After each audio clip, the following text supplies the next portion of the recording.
Passer une IRM, c'est cool, c'est rapide. Pas vraiment.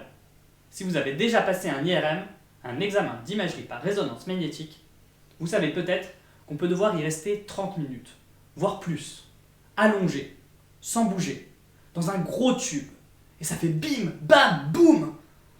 Enfin bref, passer un IRM, c'est cool, parce que ça permet de voir à l'intérieur du corps sans danger, mais niveau confort du patient, c'est pas encore ça. Et pour avoir déjà été cobaye lors d'une expérience, je peux témoigner.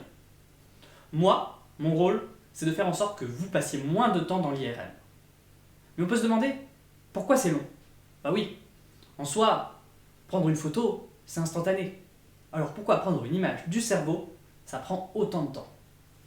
Eh bien parce qu'on ne prend en réalité pas une unique photo, mais bien plusieurs, pour pouvoir obtenir les informations qui nous intéressent, et qui sont, dans mon cas, des informations à propos des axones, ces tubes qui se trouvent dans notre cerveau et qui relient les neurones entre eux.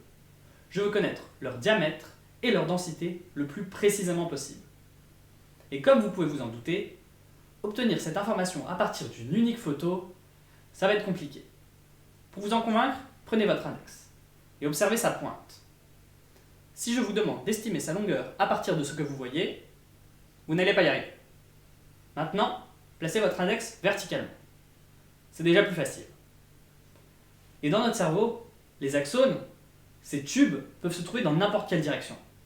Donc, si je veux être sûr de prendre une photo qui me permette d'estimer les diamètres et les densités des axones, je vais devoir prendre plusieurs photos, selon plusieurs angles de vue différents.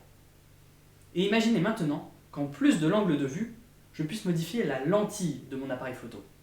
Et qu'avec certaines lentilles, les petits axones soient nets et les gros axones soient flous, tandis qu'avec d'autres lentilles, ce soit l'inverse. Et là encore, je ne connais pas a priori la taille des axones que je vais observer. L'objectif de ma thèse est de réussir à choisir quelles sont les photos les plus pertinentes à prendre pour estimer au mieux les diamètres et les densités de mes axones. Et donc choisir non seulement les meilleurs angles de vue, mais aussi les lentilles les plus adaptées à l'observation des axones. Et comme je cherche à réduire le temps passé dans l'IRM, et qu'il y a un certain temps de pause pour chacune de ces photos, j'essaye de faire en sorte que le nombre de photos soit le plus petit possible.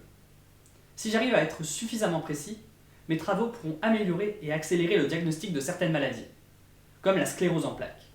Et c'est justement ça qui me motive, tous les matins, à me replonger dans mes calculs sur ordinateur pour choisir les meilleures photos.